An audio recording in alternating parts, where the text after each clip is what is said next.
जब भी कभी आते हैं मेरी नजर,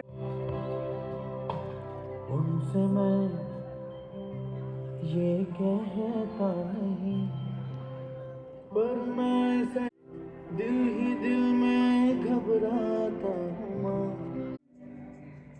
मेरी माँ।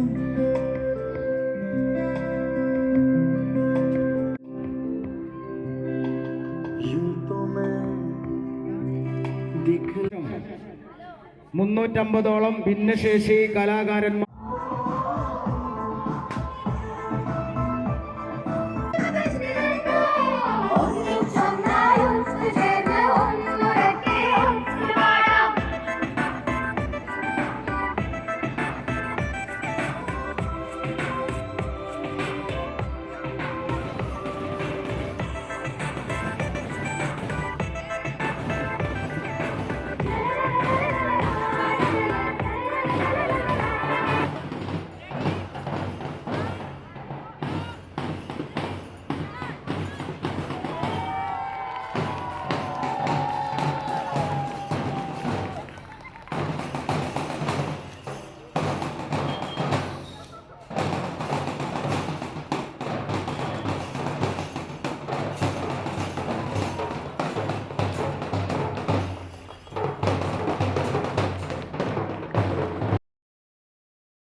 നഷ്വ, മർവ, ഹാജറ, ഹിന, ഹൻസ, സഹല, നജ, നാഫിദ്, ഐഷ,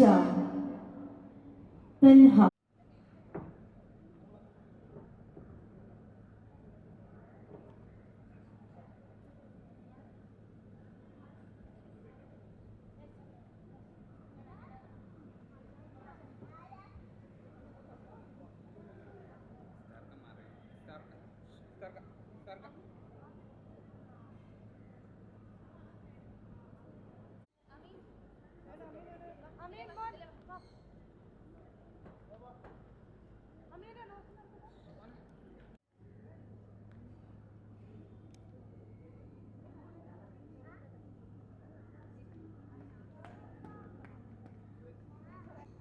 WHO തന്നെ പറഞ്ഞിട്ടുള്ളത് ലോക ജനസംഖ്യയുടെ 16% ഭിന്നശേഷിക്കാരുണ്ട്. ഇങ്ങനെയുള്ള ആളുകളെ സമൂഹത്തിന്റെ മുഖ്യധാരയിലേക്ക് കൊണ്ടുവരാനുള്ള പരിശ്രമങ്ങൾ, അതിൻ്റെ പദ്ധതികളൊക്കെ ലോകത്തുണ്ടെങ്കിലും അതൊന്നും ഫലപ്രദമായി നടക്കുന്നില്ല എന്നതാണ് അനുഭവങ്ങൾ നമുക്ക് നൽകുന്നത്. യെസ് അക്കാദമിയെ കുറിച്ച് പറയുകയാണെങ്കിൽ നമ്മുടെ അതിഥികളെ സ്വീകരിച്ചുകൊണ്ട് ഇവിടുത്തെ ബാൻഡ് ടീം ഇങ്ങനെ കടന്നു വരുമ്പോൾ അവർക്കൊരു താളമുണ്ടായിരുന്നു.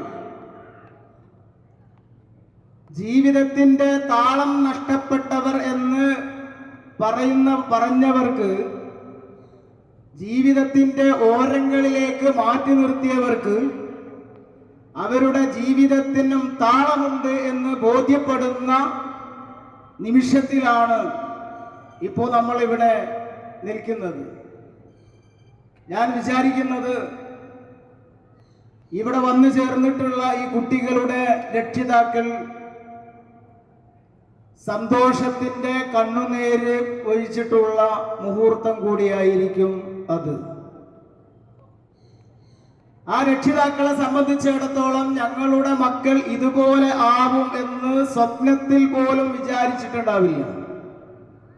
എന്നാൽ നമ്മുടെ ട്രെയിനർമാരുടെ, ടീച്ചേഴ്സിന്റെ, തെറാപ്പിസ്റ്റുകളുടെ കഠിനമായ പരിശ്രമത്തിന്റെ ഫലമായി അവരവരുടെ ജീവിതത്തിന്റെ താളം കണ്ടെത്തിയിരിക്കുന്നു എന്നതാണ് ഈ സന്ദർഭത്തിൽ നമുക്കേറെ സന്തോഷം നൽകുന്ന കാര്യം. ഇപ്പോൾ ഈ സ്ഥാപനത്തിൽ 360 വിദ്യാർത്ഥികൾ വിവിധങ്ങളായ സേവനങ്ങൾ അനുഭവിക്കുന്നുണ്ട്. 60ഓളം വിദ്യാർത്ഥികൾ അഡ്മിഷന് വേണ്ടി കാത്തിരിക്കുന്നു. നമുക്ക് അതിനുള്ള സൗകര്യമില്ല. 46 സ്റ്റാഫുണ്ട്. മാസം നമുക്ക് 10 ലക്ഷം രൂപ ഇതിനു വേണ്ടി ചെലവഴിക്കേണ്ടി വരുന്നു. ഉദാരമതികളായ, സ്നേഹസമ്പന്നരായ നാട്ടുകാരുടെ, നമ്മുടെ പ്രവാസി സുഹൃത്തുക്കളുടെ, രക്ഷിതാക്കളുടെ എല്ലാം സഹകരണം കൊണ്ട് സ്ഥാപനം മുന്നോട്ട് പോകുന്നു. ഇനിയും നിങ്ങളുടെ പിന്തുണയും പ്രാർത്ഥനയും ഞങ്ങൾ പ്രതീക്ഷിക്കുകയാണ്, ആഗ്രഹിക്കുകയാണ്. ഓരോ ദിവസവും അഡ്മിഷന് വേണ്ടി ആളുകൾ വിളിക്കുന്നു. മിനിയാന്ന് വടകര കുഞ്ഞുപള്ളിയിൽ നിന്ന് ഒരു ഉമ്മ വിളിച്ചു. ഞാൻ തൊഴിലുറപ്പിന് പോകുന്ന ഒരു സാധാരണ വീട്ടമ്മയാണ്. എൻ്റെ ഭർത്താവ് ഒരു ഹോട്ടലിൽ പാത്രം കഴുകുന്ന ആളാണ്. 21 വയസ്സുള്ള മകള് ഓട്ടിസം ബാധിച്ച കുട്ടിയാണ്.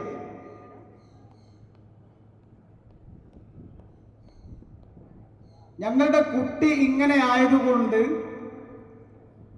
ഒരു ദിവസം ഒരാൾക്കേ ജോലിക്ക് പോകാൻ പറ്റുള്ളൂ, ഒരാൾ വീട്ടിൽ നിർബന്ധമാണ്.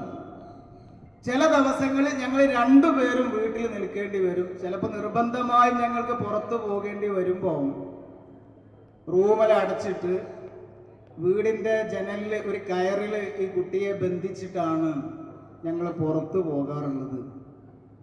ഞങ്ങളെ കുട്ടിക്ക് വേണ്ടി എന്തെങ്കിലും നിങ്ങൾക്ക് ചെയ്തു തരാൻ പറ്റുമോ എന്ന് കണ്ണീരുകൊണ്ട് സംസാരിച്ച ഒരു ഉമ്മ ഇവിടെ കഥ ഇവിടെ പറയാൻ കഴിയും.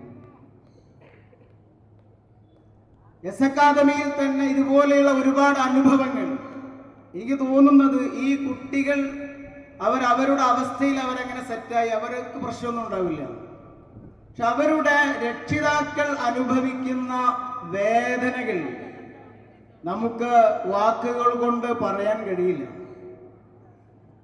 അഡ്മിഷനൊക്കെ വരുന്ന സമയത്ത് ഇവർക്ക് സംസാരിക്കുമ്പോൾ വാക്കുകൾ കിട്ടാറില്ല. കരച്ചിലാണ് എല്ലാം അവസാനിക്കാറുള്ളത്. ഇങ്ങനെ വേദന തിന്നുന്ന, പ്രയാസം അനുഭവിക്കുന്ന രക്ഷിതാക്കൾ 26 വർഷമായി ഞാൻ വീടിന്റെ പുറം കണ്ടിട്ട് എന്ന് പറഞ്ഞ ഒരമ്മയെ എനിക്കറിയാം. മകൻ ഇങ്ങനെ ആയതുകൊണ്ട് ഒരു മരണ വീട്ടിലോ കല്യാണ വീട്ടിലോ സൽക്കാരത്തിനോ മറ്റൊരു സംഗതിക്കും പോകാൻ പറ്റാതെ ലോക്കായി പോയ ആളുകൾ. ഞാൻ പറയുന്നത്, ഇങ്ങനെയുള്ള കുറേ മനുഷ്യർക്ക് അവർക്ക് ചായ്ച്ചു വെക്കാനുള്ള ചുമലാണ് യെസ് അക്കാദമി എന്ന് പറയുന്നത്.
ഈ 3 വർഷം കൊണ്ട് എസ് അക്കാദമിക്ക് എന്ത് ചെയ്യാൻ കഴിഞ്ഞു എന്നുള്ളത്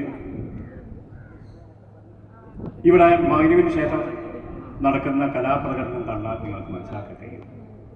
അതോടൊപ്പം തന്നെ നടക്കാൻ കഴിയാത്ത വന്ന കുട്ടികൾ നടന്നു പോയതും സംസാരിക്കാൻ കഴിയാത്ത കുട്ടികൾ സംസാരിച്ചു തുടങ്ങിയതും ഏറ്റവും ഒടുവിൽ ഇവിടെ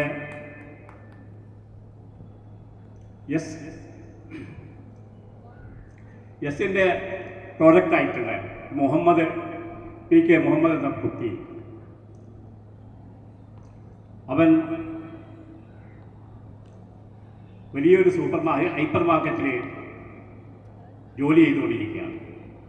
മാത്രമല്ല അവന് ബെസ്റ്റ് പെർഫോമൻസിൻ്റെ അവാർഡും കൂടി ലഭിച്ചിരിക്കുകയാണ്. ആ കുട്ടിയെ ഇവിടെ വെച്ച് ആദരിക്കുന്നുണ്ട്. അവർക്ക് പരിശീലനം കൊടുത്തത് ഇവിടെ പ്രവർത്തിച്ചുകൊണ്ടിരുന്ന സ്മാർട്ടിലാണ്.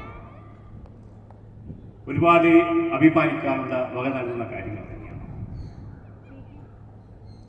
ഇതിനൊക്കെ സാധ്യമായത് എങ്ങനെയാണെന്ന് ചോദിച്ചാൽ ഇവിടുത്തെ ടീച്ചേഴ്സും ഇവിടുത്തെ സ്റ്റാഫും തന്നെയാണ്. ഇവിടെ പറഞ്ഞാൽ 46 സ്റ്റാഫുകളുണ്ട്. 46 സ്റ്റാഫുകൾ അവരെ രാഷ്ട്രീയമായിട്ടോ അല്ലെങ്കിൽ വിശ്വാസപരമായിട്ടോ പല മേഖലകളിലുള്ളവരായിരിക്കും. പക്ഷേ എസിൻ്റെ പടി കാരണത്തോടുകൂടി അവർ ഒറ്റ മനസ്സാണ്, ഒറ്റ ചിന്തയാണ്, ഒറ്റ ലക്ഷ്യമാണ്.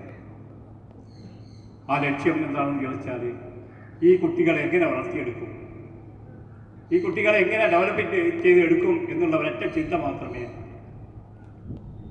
ഈ ടീമിനുള്ളൂ. പലരും ഞങ്ങളോട് ചോദിക്കാറുണ്ട്, ഇങ്ങനെ ഒരു ടീമിനെ നിങ്ങൾക്ക് എങ്ങനെ ലഭിച്ചു എന്ന്. ഇത് ഞങ്ങളെ കഴിവുകൊണ്ടൊന്നല്ല, ഇതൊക്കെ ഒരു ദൈവനിശ്ചയമാണ്. മാത്രമല്ല ഇവിടുത്തെ കുട്ടികളുമായിട്ടുള്ള ബന്ധം, ഈ ടീച്ചേഴ്സുമായിട്ടുള്ള ബന്ധം നിങ്ങൾ ഒന്ന് വന്ന് കാണണം, അത് അനുഭവിക്കണം. ഇവിടെ വളണ്ടിയേഴ്സായിട്ട് കുറച്ച് ആളുകൾ വരുന്നു സേവനം ചെയ്യാൻ വേണ്ടി. അവരെ വന്ന് സേവനം ചെയ്ത് വൈകുന്നേരം പോകും. പക്ഷേ അവർക്ക് കുട്ടികൾക്ക് ഭക്ഷണം കൊടുക്കുന്ന സമയത്തും കുട്ടികൾ വാഹനത്തിൽ അറന്നു പോകുമ്പോക്കുള്ള സമയത്ത് അവരെ സഹായിക്കാൻ വേണ്ടിയാണ് അവർ വരാറുള്ളത്. ഈ അടുത്ത സമയത്ത് ഒരു പാലിയേറ്റീവിലൊക്കെ പ്രവർത്തിക്കുന്ന ഒരാൾ സംസാരിച്ചപ്പോൾ 2 മാസമായി ഞാൻ വേവിച്ച ഭക്ഷണം കഴിച്ചിട്ട് എന്ന് പറഞ്ഞു. ഞാൻ ചോദിച്ചു, എന്താണ് നിങ്ങളതുകൊണ്ട് ഉദ്ദേശിക്കുന്നത്? അദ്ദേഹം പറഞ്ഞത്, ഇപ്പോൾ എൻ്റെ മുഖത്ത് മലം എറിഞ്ഞു വന്നാൽ ഞാനത് തുടച്ച് വൃത്തിയാക്കിയിട്ട് പോകും, എനിക്ക് ദേഷ്യം വരില്ലാണ്. എന്നാൽ ഞാനിപ്പോൾ പറയുന്നത്, നിങ്ങൾക്ക് ക്ഷമ, അത് എത്ര വലിയ ത്യാഗമൊന്നും സഹിക്കേണ്ടതില്ല. എസ്സിൽ ഒരാഴ്ച 1 മാസം നിങ്ങളുടെ ഇവിടെ വന്നു കഴിഞ്ഞാൽ നിങ്ങൾക്ക് ഈ ക്ഷമയൊക്കെ നേടിയെടുക്കാൻ കഴിയും എന്ന ഉറച്ച വിശ്വാസം ഞങ്ങൾക്കുണ്ട്. ഇതുമായിട്ട് നിങ്ങൾ ബന്ധപ്പെടേണ്ടതുണ്ട്. ഒരു കുട്ടി ഇവിടെ വരുമ്പോൾ, ഒരു അഡ്മിഷന് വേണ്ടി വരുമ്പോൾ കുട്ടിയുടെ അസസ്മെൻ്റ് എടുക്കാറുണ്ട്. അത് ഒരു ടീമായിട്ടാണ് അസസ്മെൻ്റ് എടുക്കുക. അത് സൈക്കോളജിസ്റ്റ് ഉണ്ടാവും, സ്പെഷ്യൽ ടീച്ചർ ഉണ്ടാവും, തെറാപ്പിസ്റ്റ് ഉണ്ടാവും. അവരാണ് ഈ കുട്ടികളുടെ കഴിവുകൾ കണ്ടെത്തുക. ഈ കുട്ടികളുടെ പോരായ്മയുള്ള ഈ കുട്ടികളുടെ കഴിവുകൾ എന്താണെന്നാണ് ഞങ്ങൾ അന്വേഷിക്കുക. ആ കഴിവുകളെ വളർത്തിക്കൊണ്ടുവരിക എന്നുള്ള ഒരു ലക്ഷ്യമാണ് ഈ എസ് അക്കാദമിക്കുള്ളത്.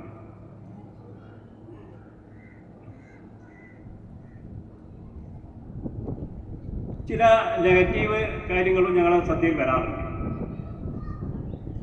അത് ഈ സ്ഥാപനം തുടങ്ങുന്ന സമയത്ത് ഇത്തരത്തിലുള്ള കുട്ടികളുടെ ബന്ധുക്കളും വീടുകളിലേക്കാണ് ഞങ്ങൾ ബന്ധപ്പെട്ടിട്ടുണ്ടായിരുന്നു.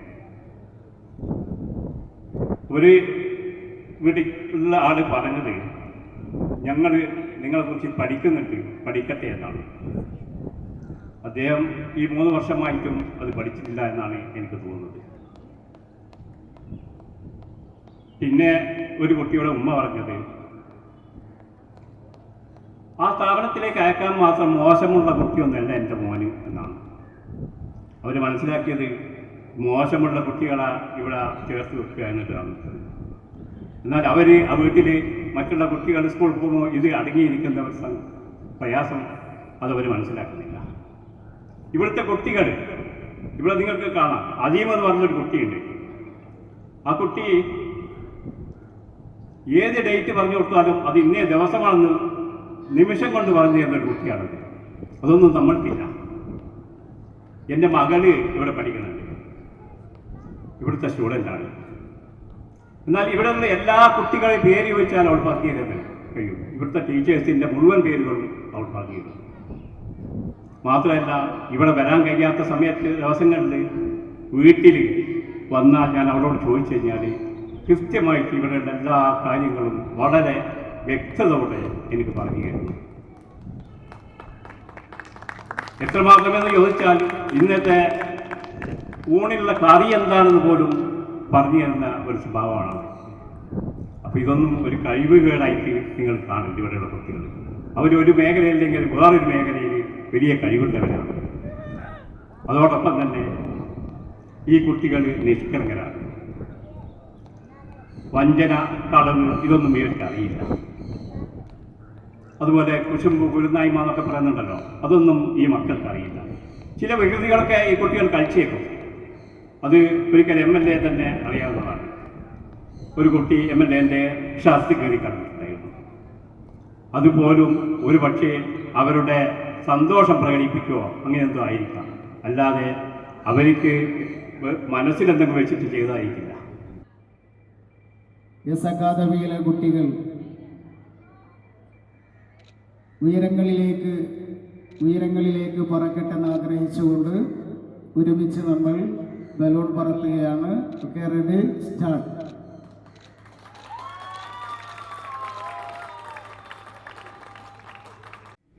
വിവിധ രാഷ്ട്രീയ, സാമൂഹ്യ, സാംസ്കാരിക രംഗത്തുള്ള മറ്റ് പ്രമുഖരെ, ഇവിടെ മുനിസിപ്പൽ ചെയർമാൻ നാസർ അടക്കമുള്ള ജനപ്രതിനിധികൾ, മറ്റ് ഇവിടെ എത്തിച്ചേർന്നിരിക്കുന്ന പ്രിയപ്പെട്ട രക്ഷിതാക്കളെ, സഹോദരി സഹോദരന്മാരെ, എല്ലാറ്റിലുമുപരി ഈ മഹത്തായ സ്ഥാപനത്തിലെ നമ്മുടെ പ്രിയപ്പെട്ട കൂട്ടുകാരെ, സുഹൃത്തുക്കളെ, ഇവിടെ നിൽക്കുമ്പോൾ വല്ലാത്തൊരു അനുഭവമാണ്. ഇവിടെ സ്വാഗതത്തിലും അധ്യക്ഷനും പറഞ്ഞതുപോലെ അധ്യക്ഷനെ സംബന്ധിച്ചിടത്തോളം എല്ലാ അർത്ഥത്തിലും ദൈവത്തിൻ്റെ എല്ലാ അനുഗ്രഹങ്ങളും അദ്ദേഹത്തിനുണ്ടാകുമെന്ന കാര്യത്തിൽ യാതൊരു സംശയവുമില്ല. അതോടൊപ്പം അതുമായി ബന്ധപ്പെടുന്നവർക്കൊക്കെ തന്നെ ഇവിടുത്തെ എസ് അക്കാദമിയിലെ എല്ലാ കുട്ടികളുമായിട്ടും എല്ലാവരുമായിട്ടും വളരെയധികം ബന്ധപ്പെടാൻ സാധിച്ച ഒരാളെന്ന നിലയിൽ ആത്മാർത്ഥമായ പരിചരണവും, കാരണം നമുക്ക് വീട്ടിൽ തന്നെ ഇതുപോലുള്ളൊരു കുട്ടിയുണ്ടായാൽ നമുക്ക് വല്ലാത്തൊരു മാനസിക വിഷമമായിരിക്കും. പക്ഷെ അതിൽ നിന്ന് കുട്ടികളുടെ മാനസിക വിഷമം മാറ്റിക്കൊണ്ട് സ്വന്തം മാനുഷിക വിഷമങ്ങളൊക്കെ തന്നെ മനസ്സിൽ സൂക്ഷിച്ചുകൊണ്ട് നല്ല രീതിയിൽ പ്രവർത്തിച്ചുകൊണ്ട് ഈ എസ് അക്കാദമിയെ വാനോളം ഉയരത്തിലേക്ക് കൊണ്ടുവരുവാൻ ശ്രമിക്കുന്നവരാണ് ഇതിൻ്റെ പിന്നിലൊക്കെ തന്നെ. അത് പരമാവധി ഉൾക്കൊണ്ടുകൊണ്ടാണ് എല്ലാ അർത്ഥത്തിലും അവർക്ക് എല്ലാ സഹായങ്ങളും പലരിൽ നിന്നും ലഭിക്കുന്നത്. അത് തുടർന്നു കൊണ്ടുപോകാൻ എല്ലാവരുടെയും സഹായ സഹകരണങ്ങൾ ഉണ്ടാവണമെന്ന് വളരെ വിനയത്തോടുകൂടി അഭ്യർത്ഥിക്കാം. ഞാൻ ഒരുപാട് കാര്യങ്ങൾ പറയണമെന്ന് ആഗ്രഹിക്കുന്നില്ല. പക്ഷെ അതേസമയം നമ്മുടെ ഇവിടുത്തെ ഈ കൂട്ടുകാരൊക്കെ തന്നെ വളരെയധികം, ഇപ്പോൾ എന്നെ ഒരു പ്രാവശ്യം കണ്ട് പിറ്റേ പ്രാവശ്യം കഴിയുമ്പോൾ പേര് വിളിച്ചുകൊണ്ടാണ് അവർ സംബോധന ചെയ്യുന്നത്. നമുക്കൊന്നും തന്നെ ഒരാളെ കണ്ടാൽ പിന്നെ പെട്ടെന്ന് ഒരാഴ്ച കഴിഞ്ഞാൽ 2 ആഴ്ച കഴിഞ്ഞാൽ പിന്നെ പെട്ടെന്നൊന്നും ഓർമ്മ വരില്ല. അത്രമാത്രം കൂർമ്മ ബുദ്ധിയുള്ളവരാണ് ഇവരൊക്കെ തന്നെ. നമ്മളിൽ നിന്ന് വ്യത്യസ്തമായ ആകാരമാണ് ഉള്ളതെങ്കിലും ആ വ്യത്യസ്തത്തിൽ നിന്നൊക്കെ തന്നെ ഭിന്നമായിട്ട് നല്ല കഴിവുള്ളവർ എല്ലാ അർത്ഥത്തിലും. അന്ന് ഈ പറഞ്ഞ പോലെ തിരുവനന്തപുരത്ത് വന്നപ്പോഴും നിയമസഭയിലെ ഗാലറിയിൽ നിന്നുകൊണ്ട് എല്ലാം കാണാനും അതിനുശേഷം സ്പീക്കറെയും ബഹുമാനപ്പെട്ട മന്ത്രിമാരെയും ഒക്കെ തന്നെ കൈകൊടുത്തുകൊണ്ട് കുട്ടികൾ അവസാനം പറഞ്ഞ് മുഖ്യമന്ത്രി എന്തായാലും കാണണമെന്ന്. മുഖ്യമന്ത്രിയോട് ഈ വിവരം പറഞ്ഞപ്പോൾ 5:20 മുഖ്യമന്ത്രിയുടെ ഓഫീസിൻ്റെ താഴെ അവർക്കൊക്കെ തന്നെ കസേരയിട്ട് കൊടുത്തു. എല്ലാവരും അവിടെ ഇരുന്നു. എല്ലാവർക്കും മുഖ്യമന്ത്രി മിഠായി കൊടുത്തു. അവസാനമാണ് നമ്മുടെ മുഹമ്മദ് ഹാജിയുടെ മകളെ കണ്ടത്. ആ കുട്ടിയെ കൈപിടിച്ചു. ഒരുപാട് നേരം സംസാരിക്കൊക്കെ തന്നെ. ഞാനിത് പറയാനുള്ള എല്ലാവർക്കുടെയും മനസ്സിൽ ഇവരോടുള്ള ഒരു പ്രത്യേക അനുകമ്പയുണ്ട്. അത് പരമാവധി ഇവരുടെ സുഖത്തിന് വേണ്ടി, ഇവരുടെ വിദ്യാഭ്യാസത്തിന് വേണ്ടി, ഇവരുടെ മുന്നോട്ടുള്ള പ്രവർത്തനങ്ങൾക്ക് വേണ്ടി ഉപയോഗിക്കാൻ നമുക്ക് സാധിക്കും. അതുകൊണ്ട് ഒരു പ്രഭാഷണത്തിലൂടെ ഞാൻ പാരൻസിനോട്, നിങ്ങളോട് എന്താണോ പറയാൻ ആഗ്രഹിക്കുന്നത് അതിനേക്കാൾ വികാരതീവ്രതയുള്ള വാക്കുകളേക്കാൾ വികാരതീവ്രതയുള്ള ഭാഷയിലാണ് ഇവിടെയുള്ള കുട്ടികൾ നമ്മോട് ഇതിനകം സംസാരിച്ചു കഴിഞ്ഞത്. അതിനെ വെല്ലാവുന്നൊരു പ്രഭാഷണം ഇനി നടത്താൻ കഴിയുമെന്ന് എനിക്ക് തോന്നുന്നില്ല. തീർച്ചയായിട്ടും ഇതിന് നേതൃത്വം കൊടുക്കുന്നത് ബഹുമാന്യനായ മുഹമ്മദ് ഹാജി സാഹിബാണ്. അദ്ദേഹം ഇതിനു വേണ്ടി ഇറങ്ങി പുറപ്പെട്ടതാണ്. ഒരു നിയോഗം കണക്കെ തന്നിൽ ദൈവം ഏൽപ്പിച്ചിരിക്കുന്ന ഒരു മിഷൻ, ദൗത്യം എന്ന അർത്ഥത്തിൽ തന്നെ തൻ്റെ സമ്പാദ്യവും തൻ്റെ അധ്വാനവും തൻ്റെ പരിശ്രമവും തൻ്റെ ആരോഗ്യവും തൻ്റെ ആയുസ്സും ഇതുപോലുള്ള പ്രവർത്തനങ്ങൾക്ക് വേണ്ടി അദ്ദേഹം നീക്കിവെച്ചിരിക്കുകയാണ്. പലപ്പോഴും നമ്മുടെയൊക്കെ പ്രാർത്ഥനയിൽ ചില ആളുകളൊക്കെ നമ്മുടെ പ്രാർത്ഥനാവേളകളിൽ നമ്മുടെ മനസ്സിനകത്തേക്ക് കടന്നു വരാറുണ്ട്. അങ്ങനെ കടന്നു വരാറുള്ള വ്യക്തിത്വങ്ങളിൽ ഒരു വ്യക്തി കൂടിയാണ് മുഹമ്മദ് ഹാജി. കാരണം ഒരുപാട് മനുഷ്യർക്ക് സ്വപ്നം കാണാൻ, ഒരുപാട് മനുഷ്യർക്ക് ഭാവിയെക്കുറിച്ചുള്ള സ്വപ്നങ്ങൾക്ക് ചിറകൊരുക്കാൻ, നിരാശയിലേക്ക് പോകുന്ന ഒരുപാട് മനുഷ്യരെ പ്രതീക്ഷയിലേക്ക് കൈപിടിച്ച് കൊണ്ടുവരാൻ, എല്ലാം കൈവിട്ടുപോയി എന്ന് വിചാരിക്കുന്ന നിരാലംബരായ ഒരുപാട് മനുഷ്യർക്ക്, വീടും നാടും കുടുംബവും എല്ലാം കൈയൊഴിഞ്ഞ ഒരുപാട് മനുഷ്യർക്ക് അവസാനം സ്വന്തം വീട് പോലെ ജീവിത സായാഹ്നത്തിലും കഴിച്ചുകൂടാനുള്ള അവസരമൊരുക്കാൻ ഇങ്ങനെയുള്ള ഒരു മേഖലയിലാണ് അദ്ദേഹം പ്രവർത്തിക്കുന്നത്. അരികുവൽക്കരിക്കപ്പെട്ടവർക്ക് വേണ്ടി പല രീതിയിൽ അരികുവൽക്കരിക്കപ്പെടാറുണ്ട്. പല സ്വഭാവത്തിൽ ജന്മം കൊണ്ട് തന്നെ മുഖ്യധാരയിൽ വരാൻ കഴിയാത്ത മനുഷ്യരുണ്ട്. ജന്മവും ജീവിതവും തൻ്റെ മക്കൾക്ക് വേണ്ടി നീക്കിവെച്ച് അവരെ ജീവിതത്തിൻ്റെ മുഖ്യധാരയിൽ കൊണ്ടുവരാൻ വേണ്ടി അത്യധ്വാനം ചെയ്ത് അവസാനം വളർന്നു വരുന്ന മക്കളാൽ തന്നെ അപരവൽക്കരിക്കപ്പെടുന്ന മാതാപിതാക്കളുണ്ട് ഈ കാലഘട്ടത്തിൽ. അങ്ങനെയുള്ളവരെ എല്ലാം ചേർത്ത് പിടിക്കുക എന്ന് പറയുന്നത് ചെറിയ കാര്യമല്ല, വലിയ കാര്യമാണ്.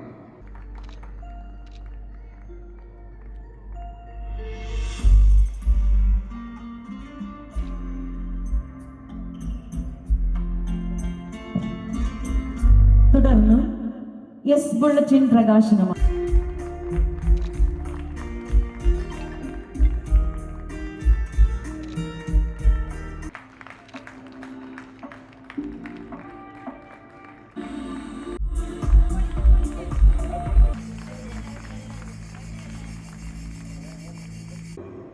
നിയമങ്ങളൊക്കെ ഒരുപാടുണ്ട്. പക്ഷെ ആ നിയമങ്ങൾ ഉണ്ടായതുകൊണ്ട് മാത്രം പോരാ. നമ്മൾ നേരത്തെ ഉണ്ടായിരുന്ന ഈ മക്കളൊക്കെ നമ്മൾ പുറത്ത് കാണാറില്ല. ഒരുപാട് പേരുണ്ട് നമ്മുടെ നാട്ടിൽ, നമ്മളൊന്നും പുറത്ത് കാണാറില്ല. അവരൊക്കെ വീടിന്റെ ചുമരുകൾക്കുള്ളിലാണ്. അവർ കല്യാണ വീട്ടിലേക്ക് നമ്മൾ കാണാറില്ല, അവർ സ്കൂളിൽ പോകുന്നത് നമ്മൾ കാണാറില്ല. ഒരു രക്ഷിതാക്കളും നമ്മൾ അവരെ കൂട്ടി നടക്കുന്നതായിട്ട് നമ്മൾ എവിടെയും കണ്ടിട്ടില്ല. അത് രക്ഷിതാക്കളെ കുറ്റം പറഞ്ഞ കാര്യമില്ല, അവരെ സമൂഹം അങ്ങനെയാണ് നോക്കിക്കാണുന്നത്. അങ്ങനെയുള്ള ഒരു മക്കളെ കൂട്ടി ഒരു രക്ഷിതാവ് പുറത്തേക്ക് പോകുമ്പോൾ സമൂഹം അവരെ നോക്കി, ഓ നിന്റെ മോനാണോ നിന്റെ മോളാണോ എന്ന ഒരു ചോദ്യമുണ്ട്. ആ ഉപ്പയോട് ഒരു ചോദ്യമുണ്ട്. സമൂഹം ആ ചോദ്യം കേട്ടിട്ടുകൊണ്ടാണ് യഥാർത്ഥത്തിൽ അവര് ഈ മക്കളെ പുറത്തിറക്കാതെ പോലും വീടിന്റെ അകത്തളത്തിലേക്ക് മാത്രം ഒതുക്കി നിർത്തി പോന്നിരുന്നു. എന്നാൽ ഇത്തരത്തിലുള്ള എസ് അക്കാദമി പോലെയുള്ള സ്ഥാപനങ്ങളാണ് യഥാർത്ഥത്തിൽ വീട്ടിന്റെ അകത്ത് നിന്ന് അവർ മക്കളെ പുറത്തു കൊണ്ടുവന്ന് അവരുടെ ഒരുപാട് കഴിവുകൾ, ആ കഴിവുകളൊക്കെ അവരെ കണ്ടെത്തിക്കൊണ്ട് അവരെ പ്രോത്സാഹിപ്പിച്ചുകൊണ്ട് അവരുടെ സമൂഹത്തിലേക്ക് കൊണ്ടുവന്ന് മറ്റുള്ളവരെ പോലെയാണ് ഞാനും എന്ന് അവർക്ക് തോന്നിക്കുന്ന തരത്തിലേക്ക് ഒരു സ്ഥാപനത്തെ നമുക്ക് പടുത്തുയർത്താൻ കഴിഞ്ഞിട്ടുണ്ടെങ്കിൽ, ഒരു സ്ഥാപനത്തെ നമുക്ക് മാതൃകയാക്കാൻ കഴിഞ്ഞിട്ടുണ്ടെങ്കിൽ ആ സ്ഥാപനത്തിന്റെ പേരാണ് പാനൂരിലെ എസ് അക്കാദമി എന്ന് അഭിമാനത്തോടുകൂടി നമുക്ക് എവിടെയും പറയാൻ കഴിയുന്ന ഒരു കാര്യമാണ്. എസ് അക്കാദമിയുടെ 3ാം വാർഷിക ആഘോഷ പരിപാടിയിലാണ് നമ്മൾ ഒരുമിച്ച് ചേർന്നിട്ടുള്ളത്. 3 കൊല്ലമായിട്ട് എസ് അക്കാദമിക്ക് വളരെ സന്തോഷത്തിന്റെ അനുഭവങ്ങളാണ് എസ് അക്കാദമിക്ക് ചെയ്യാൻ പറ്റിയിട്ടുള്ളത്. എസ് അക്കാദമിയിൽ വന്നതിൽ വളരെ ഹാപ്പിയാണ് ഞങ്ങൾ. ഞാനിപ്പോൾ വീൽ ചെയറിലാണ് എന്ന് കരുതി വീട്ടിൻ്റെ ഉള്ളിൽ ഇരിക്കാൻ തീരുമാനിച്ചു കഴിഞ്ഞാൽ എനിക്ക് പരിപാടിയിൽ എത്തിച്ചേരാൻ പറ്റുന്നില്ല. നമ്മളെ ജീവിതത്തിൽ പ്രശ്നങ്ങളില്ലാത്ത ഒരാളും ഉണ്ടാവില്ല. എല്ലാവർക്കും പല രീതിയിലുമായിട്ടുള്ള പ്രശ്നങ്ങളുണ്ടാവും. ആ പ്രശ്നങ്ങളൊക്കെ ഒരു പ്രശ്നങ്ങളായിട്ടല്ല നമ്മൾ കാണേണ്ടത്, ഒരവസരമായിട്ടാണ് നമ്മൾ കാണേണ്ടത്. അപ്പം നിങ്ങളൊന്ന്, ഞാനിപ്പോൾ വീൽചെയറിലായത് ഞാനൊരു അവസരമായിട്ടാണ് കാണേണ്ടത്, അല്ലാതെ ഞാനൊരു പ്രശ്നങ്ങളായിട്ടാണ് ഞാൻ കാണുന്നത്. മുജീബ് സാഹിബിനെയും MLA-നെയൊക്കെ കാണാൻ പറ്റിയതിൽ വളരെ സന്തോഷമുണ്ട്. മുജീബ് സാഹിബിനെ എനിക്ക് നേരത്തെ പരിചയമുള്ളതാണ്. അദ്ദേഹം നേരത്തെ ഇവിടെ വന്നപ്പോൾ പരിചയപ്പെട്ടതാണ്. അപ്പം അദ്ദേഹമായിട്ട് നല്ല പരിചയമാണ്. നേരത്തെ പ്രസംഗത്തിൽ അദ്ദേഹം ഇവിടെ പറഞ്ഞു ഇതുപോലെ ഈ എസ് അക്കാദമി എന്ന് പറയുന്നത് ഭിന്നശേഷി മക്കളെ ചേർത്ത് പഠിക്കുക എന്നുള്ള ഒരു സ്ഥാപനമാണ്.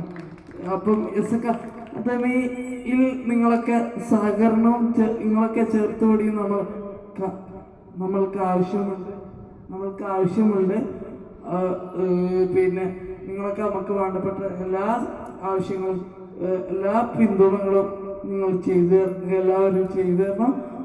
എസ് അക്കാദമി അടുക്കുമെന്ന് സന്ദർശിക്കണം. ഈ വേദിയിരിക്കുന്ന എല്ലാവരും എന്ന് മാത്രം ആവശ്യപ്പെട്ടുകൊണ്ട് ഈ 3ാം വാർഷികാഘോഷ പരിപാടിക്ക് എല്ലാവിധ ആശംസകളും നേർന്നുകൊണ്ട് ഞാൻ നിർത്തുന്നു. ആസിമാറോന്റെ വാക്കുകൾ, ആ വാക്കുകൾ കാണിക്കുന്നത് ആസീമിനുണ്ടായ മനഃശക്തിയാണ്. എസ് അക്കാഡമിയിലൂടെ വരികയും അതനുസരിച്ചൊരു മനക്കരുത്ത് പകരാൻ ഈ എസ് അക്കാഡമിക്ക് സാധിച്ചിട്ടുണ്ട്. അതാണ് എസ് അക്കാഡമി. എസ് അക്കാഡമിയിൽ വരുന്ന ഒരു വിദ്യാർത്ഥിയെ സംബന്ധിച്ചിടത്തോളം, ആ വിദ്യാർത്ഥിയെ ഇവിടെ എത്തിക്കുന്ന രക്ഷാർത്ഥികളെ സംബന്ധിച്ചിടത്തോളം ഇവിടെ നോ എന്ന വാക്കില്ല, എല്ലാം എസ് ആണ്. അതിന് നേതൃത്വം കൊടുക്കുന്ന മഹ്മൂദ് ഹാജിയെ സംബന്ധിച്ചിടത്തോളം എന്താവശ്യവും നിറവേറ്റാൻ അദ്ദേഹം മുമ്പോട്ട് വരുന്നു. വിദ്യാർത്ഥികൾക്ക് ഒരു കൈത്താങ്ങുക എന്നൊരു ഉദ്ദേശത്തോടു കൂടി മാത്രമാണ് ഇത്.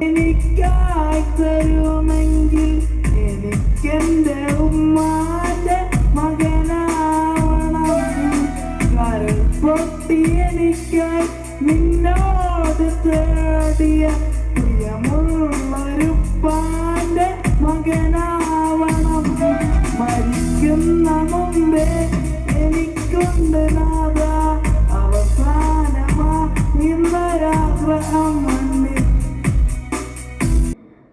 നമ്മുടെ ജീവിതത്തിൽ പലർക്കും നേരിടുന്ന ഒരു കാര്യമാണ് നമ്മുടെ ജീവിതവും അതുപോലെ മറ്റുള്ളവരുടെ ജീവിതം താരതമ്യം ചെയ്യുക എന്നത്. എനിക്ക് നിങ്ങളോട് പറയാനുള്ളത്, ഒരിക്കലും നമ്മുടെ ജീവിതവും മറ്റുള്ളവരുടെ ജീവിതവും താരതമ്യം ചെയ്യാതിരിക്കുക എന്നതാണ്. അത് നമ്മൾ എവിടെയും കൊണ്ട് എത്തിയില്ല. അതുപോലെ പലരും ചിന്തിക്കുന്ന ഒരു കാര്യമാണ്, ഈ ഭിന്നശേഷിയായ ആളുകൾ എന്ന് പറയുന്നത് വീട്ടിൽ ഒതുങ്ങി കഴിയേണ്ടവരാണ്, അവരെ കൊണ്ടൊന്നും സാധിക്കില്ല എന്നത്. ഒരിക്കലുമല്ല, അവർ വീട്ടിൽ ഒതുങ്ങി കഴിയേണ്ടവരല്ല എന്നാണ് ഞാൻ മനസ്സിലാക്കുന്നത്. അതുപോലെ അവരവരുടെ ജീവിതത്തിൽ ഒരുപാട് സ്വപ്നങ്ങൾ ഉണ്ടാവാം. അത് ഒരു ഡോക്ടർ ആവണം, എൻജിനീയർ ആവണം എന്നൊന്നുമില്ല. അവരുടെ പരിമിതികളെ അനുസരിച്ചായിരിക്കും അവരവരുടെ സ്വപ്നങ്ങൾ നിറഞ്ഞത്. അതായത് ചിലർ വരയ്ക്കാൻ ആഗ്രഹിക്കുന്നവരാവാം, ചിലർ പാടാൻ ആഗ്രഹിക്കുന്നവരാവാം, ചിലർ ഡാൻസ് ചെയ്യാൻ അവരൊക്കെ ആഗ്രഹിക്കുന്നവരാവാം. എനിക്ക് നിങ്ങളോട് പറയാനുള്ളത്, അങ്ങനെയുള്ളവരെ നിങ്ങളുടെ കുടുംബങ്ങൾ അല്ലെങ്കിൽ ചുറ്റുമുള്ളവർ ചേർത്ത് പിടിക്കുക എന്നതാണ്. എൻ്റെ ജീവിതത്തിൽ എൻ്റെ ചിറകുകൾ എന്ന് പറയുന്നത് എനിക്ക് എൻ്റെ ഉമ്മ തന്നെയാണ്. അതുപോലെ നിങ്ങളും നിങ്ങളുടെ മക്കൾക്ക് ചിറകുകളായി കൂടെ നിൽക്കുക.